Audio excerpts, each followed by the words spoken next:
Good morning. Oh, there we go. Is that better for everybody? Not deafening everybody? Everyone can hear me okay? Good morning, everybody. Just had to double check to see actually what time it was before I said that. My name's Dan Saunders. I'm the head of performance marketing at a company called Moneyboats. Now, you're probably wondering what a payday loans company is doing up here at a e-commerce convention. I'm going to tell you about this because I'm one of the few people here trying not to sell you anything today. Hopefully no one here needs my product or has to use it, but hopefully I can be the one that talks you through my experiences and they'll be all relevant for what we're talking about today. So this is what the agenda is going to look like. There's going to be a few critical points. There's a few slides where I'm going to suggest you probably take a picture of them because I'm not here to patronize you. We're all here because we're all e-commerce experts and we're all just trying to get better. If there's any extra info, please feel free to reach out to me. I'm going to be here for about half an hour afterwards as well in terms of questions, etc., etc. So quick insights about me. Again, head of performance marketing for a payday loan company. The reason why I'm here is because prior to that, I was one of the top 25 professionals in e-commerce, voted agencies and via e-commerce professionals. So people like the likes of Nestle, Benders even, and even people like Nestle as well. So a lot of people voted behind it. So past 8 years, I've been in the top 25 for that as well. I also, if you bought an iPhone charger anywhere between 2012 and 2020, it's more than likely you actually probably bought it from me as well. So bit of experience in the topic that we're talking about as well. Had to stop selling them when the dropshipping rules came in for Amazon. So as you can imagine, 20,000 iPhone chargers plus new baby plus dog in the house did not go well with the other half, so I had to move away from it. The reason why I went into finance is because it's somebody else's money. I don't have to deal with logistics and it pays more money. So that was the big reason behind it as well. So a little bit of information as to me and why hopefully some of the insights that I've picked up during my time are going to be useful for you guys going forward as well. So one of the big things in terms of what we're looking for omnichannel marketing is around data. I've seen so many talks around data and so many elements of trying to collect data around your customers. But then you get to the point where, well, you know, what data do I collect? Where do I collect it from? How much is my customer willing to give to me?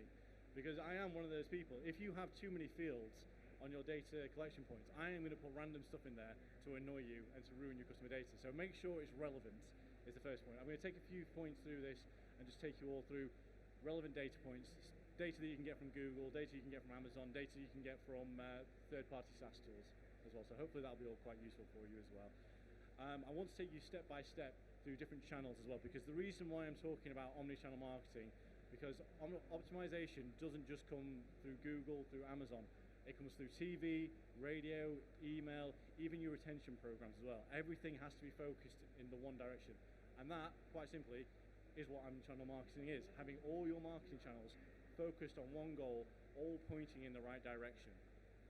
Now, you're probably wondering, well, you know, Dan, you've just said that you're one of these people that puts in Lord Klaus Michelson in the data collection field because I've asked for too much data. How are we then trying to get more data from our customers without actually trying to overspill and overdo it?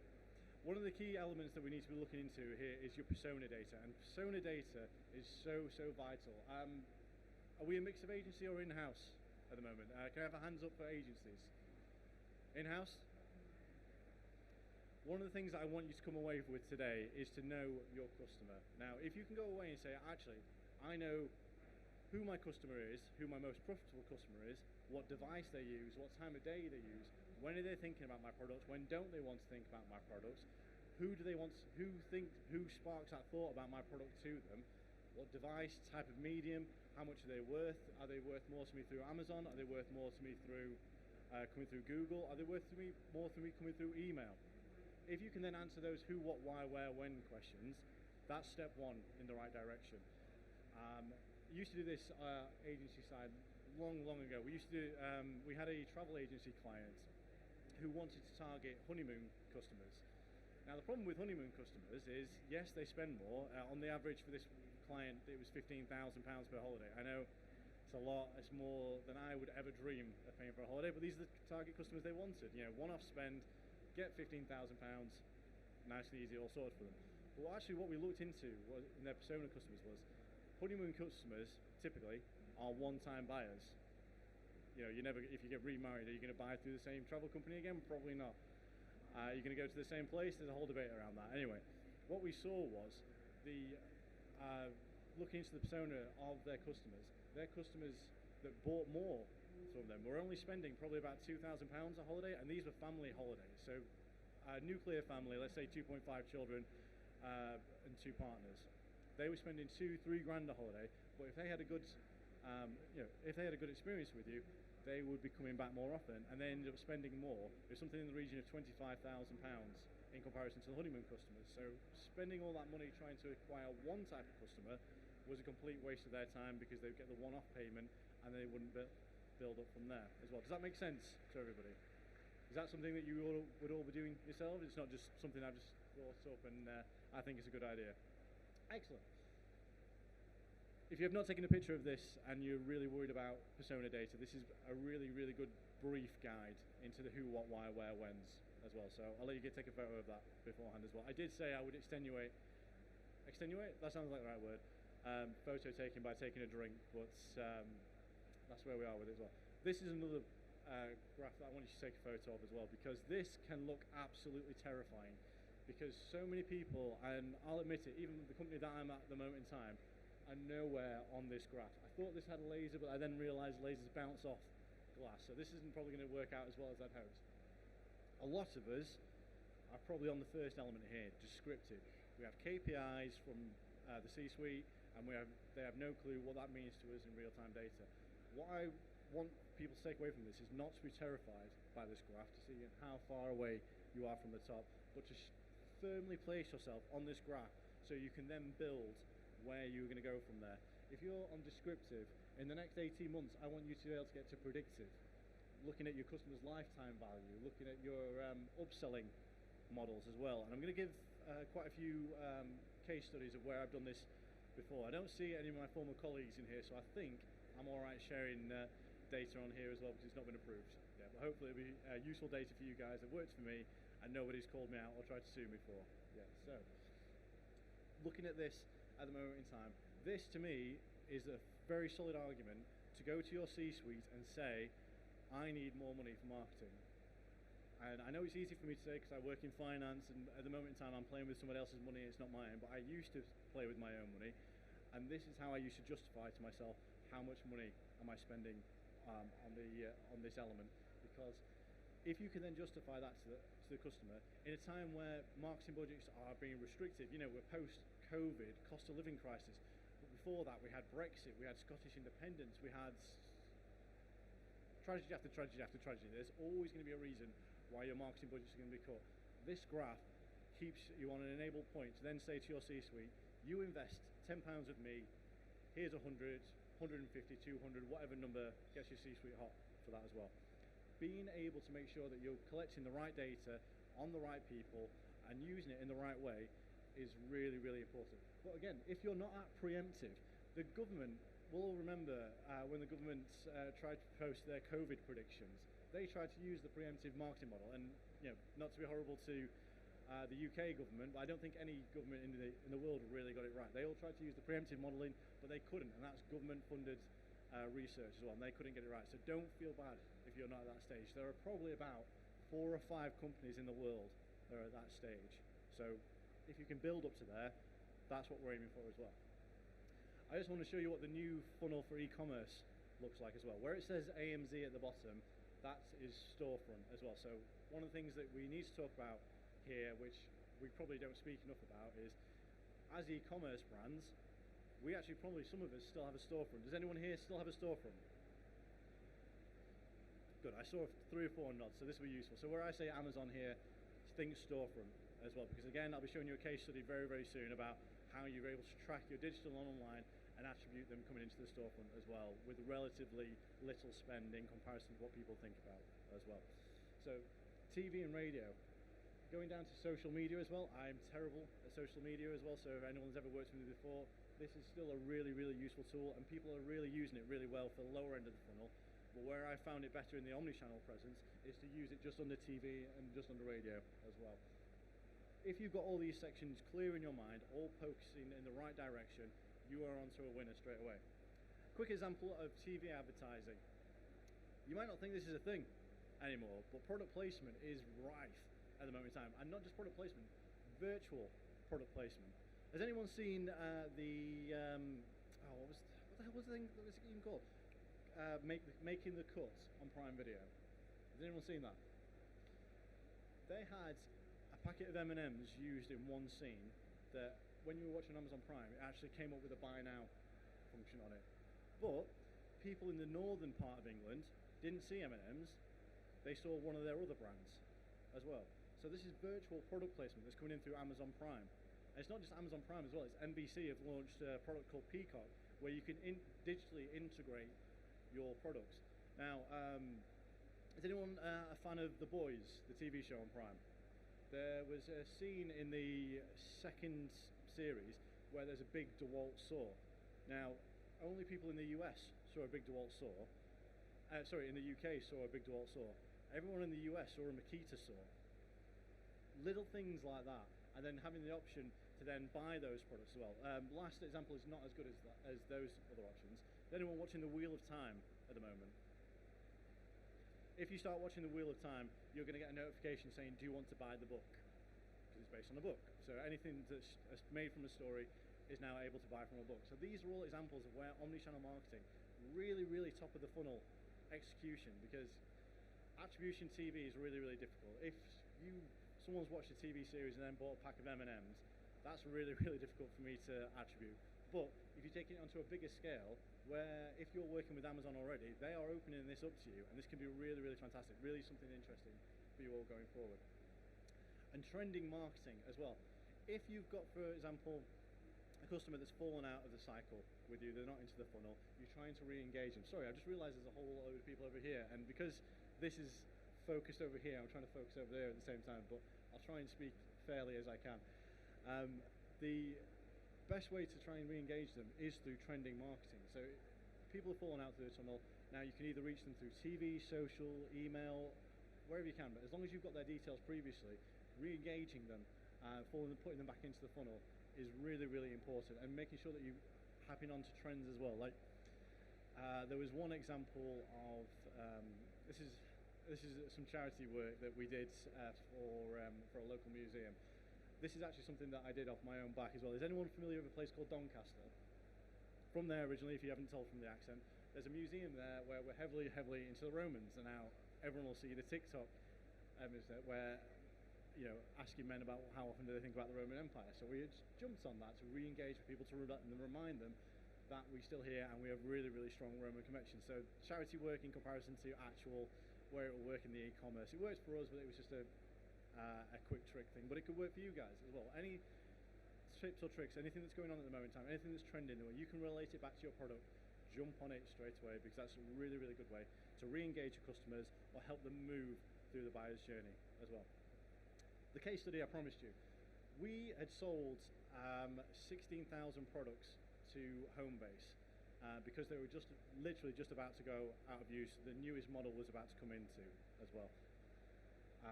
They then wanted to get rid of those products before that product went live. This was going to be 2 weeks later. This product was going to go live, make this product completely obsolete. So the issue we have here is we've got an obsolete product going out. We need to get rid of it. Our customer has got surplus stock of this. So what we did was we invested in their PPC channels and their TV channels as well. So for that entire 2 weeks before that product came out, you would see the product on Homebase TV. You would then also see it online as well. Now, the reason why I use Homebase, is anyone here from the Hook group? Oh, good. So it's not like I'm bigging you guys up. But we use the Hook group's technology is absolutely fantastic. It rivals that of almost Amazon's as well. They can tell if someone's looked at an ad online, then gone into store to buy it without them actually going in and making the purchase online or doing click and collect. So using that technology, we were able to test. Right, if someone's seen the advertisement, again, these are all things that you need with your analytics team to agree on the window. So if someone's watching a TV program and then makes the purchase within a certain barrier of time. We used about a 12-second mark because we were fairly prevalent within this. Using that 12-second mark, we could then attribute that to a TV sale that wasn't actually a sale that we would have had before. The average cost price for this product was £146, but because of the CRM technology within the Hook Group and the add-ons as well, we were able to attribute £162 per product in the sale in this as well. So this is where true omni-channel marketing comes into play, where we've advertised through Google, we've advertised through TV, we've advertised through email, and we got rid of all 16,000 products before that 2-week mark went through as well. So that's the power of just one factor of that funnel. You know, that's not even using the full extent of what you can use through Amazon, retention marketing. Using one factor of that omnichannel marketing and being able to track it and attribute it, that's one factor of how we did it as well. So the big question is, now that we've got all of our different channels working, our own internal channels working, is which way do we go here? Do we use Google against Amazon, or do we use Amazon against Google? Those of us that are in-house at the moment in time, do we sell your products on Amazon? Do you sell it on your own website as well? Perfect. So hopefully this is going to be quite useful for you as well, because often I speak to these events, and quite often people would say, actually, you know what, we're going to spend a fortune on Google to really drive it. Actually, we're going to put all our efforts in on Amazon. But a lot of people don't want to use Amazon. A lot of people want to use Amazon because of its really swift buy-through process as well. So there's a lot of work that can be done from there. They are two sides of the same coin. One thing you have to remember, Google was built to sell advertising, Amazon was built to sell. Everything else, if you think about within the optimization sphere, I'm not going to bore you with SEO, PPC, etc., etc. If you remember those facts about these two platforms, that will tell you everything that you need to know. Top sources of traffic from Amazon, 53% direct, the rest of it's coming from Google. So this is what you need to take into account. I'm going to show you some live examples of where Amazon is actually ranking for the same, will be ranking for the same terms as products on Google, but they're higher up. So you're going to lose the click-through percentage, because we all know the click-through percentage, the higher you're up on Google, the more likely you are to sell. But if Amazon's pushing up their own rankings, you end up bidding against yourself. So this is hopefully will be useful in terms of actually how do we do this and make them work together. So this is where the true omnichannel presence comes from as well. Is everyone happy? Everyone got a picture of that? Cool. So these, yeah, as I say, these are all the direct. So direct is the majority of Amazon search, but then we go through referral data, links from affiliates, search, social, and paid ads through Google. So these are a third of Amazon's income comes from Google. A really, really useful tool for measuring all this, because it's all well and good me talking to you guys, oh, you need to be omnichannel, omnichannel is the way forward. Really useful tool. I don't get paid by them, but I use them all the time. It's called SEMrush. They can track how your Google listings are and how your Amazon rankings are as well, to make sure that there's no overflow on there. So the tool used to be called SellZone, but this is all just actually part of the SEMrush account. So if you have got SEMrush at the moment, this will be working and it'll be free for you as well. But you can then see how you're doing Google organically wise, how your referrals are doing, how the shopping ads are doing, and how the display ads are there. So it gives you that ability to track. And as we said before, once you've got the data, you'll be in such a stronger place. You're then working with your own first-party data rather than burying it on second-hand information from a third party. Again, these are all just different useful tools as well. So you can see where for these products, you can see where the main referrals had come from. So for ping pong paddles, funnily enough, the best element is looking actually through different elements of reach. So using this tool in SEMrush, you can see where your reach is, how many backlinks you've got built, new backlinks, and referrals in there. Because like I said, outside referrals are a very big source for Amazon optimization and for Amazon income as well.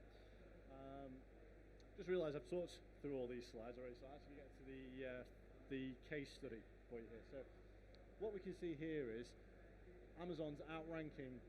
Again, I used to work for Stanley Black & Decker, so this is why this is a useful tool, because it tells you a really interesting story nonetheless. V18 hammer drill, very close buying phrase. If someone puts VAT and hammer drill into Google, we know that someone's in a position, they've done the research, they're probably going to buy the product. Amazon ranks first, ahead of Screwfix, ahead of Argos, ahead of B&Q, Kingfisher. So in this instance, are you really going to put your website up against B&Q, Kingfisher in terms of that product keyword? Probably not. This is where your Amazon account comes useful in. Where Amazon doesn't really care is non-bottom of the funnel keywords, so drill. We can see we're in 10th position, but B&Q are doing really, really well for that because they want to be the hub of information for that. So what this tells us straight away is that Amazon is targeting bottom of the funnel keywords. So if you are to try and optimize your Amazon page, you should be focusing on bottom of the funnel keywords, but for your own Google page, top of the funnel keywords, because then that gives you this length and breadth to then say, actually, we can then fight these people for those rankings and then build up around there. Does that make sense to everybody? A little bit more detail on this. These are actually products that are fairly unique to Black & Decker. So cordless mouse sander, cordless scorpion saw. These are products that are actually unique to Black & Decker. Amazon's ranking first for all of them. So there, again, is where Amazon has seen a direct bottom of the funnel keyword. They've taken advantage of it and jumped on it as well. So they're bidding practically on your own brand names. So again, bottom of the funnel is, if there's one thing I can take away from the Amazon side of this, focus on bottom of the funnel, and this is where you'll work as well. Now, talked a lot about the organic marketing. Let's talk a little bit about paid. I know there's a fair few paid people in the house today, and hopefully this will be quite useful for you as well. Looking at, actually, you know what, I just realised I moved the slide for the paid to the next bit, but this is actually going into how important the referrals and the backlinks are within Amazon. So a little bit of data here. This is a product that we were competing with at Black & Decker. I won't tell you the product until we actually get there, but we can see that it had just over 300 million referral pages, 6,000 backlinks, because one thing you might not realise, for those of us that work in SEO, you can build backlinks to your Amazon page, and it's a ranking factor because Amazon sees these as outside referrals, and outside referrals are absolute gold dust for Amazon. If you have an outside referral, Amazon will take that over you spending more on paid as a ranking factor as well. So this is proof on it. If you can see, the more backlinks, the more reach, the more sales. This is the products that we were competing against. Now, the hammer drill, again, not to big up Black & Decker because obviously I used to work for them, but the competing product for this was a cordless 18-volt hammer drill. So anyone that's worked in, even put up a shelf, you would prefer cordless to a wired element. But the reason why this product was ranking better was because it has so many of those backlinks going to it. It's more expensive, it was lower rated, and it was less useful, but it was ranking higher on Amazon for general terms because of those backlink referrals. So if you can see an SEO talk that talks about backlinks and referrals, always ask the question of how you can build them to specific pages, because this is really, really important to your Amazon listing. Now this is where we can talk about the paid, because Amazon actually has a really, really brilliant attribution system as well. We were running a paid campaign to bring people down to the Amazon site without trying to compete with all the other retailers. We again, this was similar to what we did with the drill exercise for Homebase. This product was for, just waiting for the nod over there to make sure if I'm actually allowed to talk about it. Was for the products, laser measures as well. So we started bidding on Google for laser measures and then driving them straight to our Amazon page. Now, as you can see here, we were doing fantastic. Does anyone want to know what happened on April 28th? Amazon started bidding on laser measures because we were doing so well, making such a good ROI for it. So finding that balance between when you can actually build it and then actually go through it as well. Now, I've just been told I've got the 2-minute mark, so I was hoping to have a Q&A session, but I've still got quite a few slides to go through. I will be here for the next half an hour, 45 minutes if anyone's got any questions. Where to get this data from? SEMrush. Here's the comparative tools. If you're trying to rank for a DIY tool, for DIY tools, 1,300 searches on Google, 300 searches, nearly 400 searches on Amazon. So which ones are you trying to rank for is the key element for that as well. Same for electrical appliances, same for business use, office supplies, etc., etc. Making sure you're targeting the right keyword on the right platform is absolutely invaluable. And buy on Amazon is actually one of Google's top-rated keywords as well. So just going through tools very, very quickly. Amazon keyword group through SEMrush. This is this is the SEMrush page. This is Google Ads. If you've got £5 or £1 left on your Google Ads account, you can use their keyword research tool, and that will give you everything you need to know there.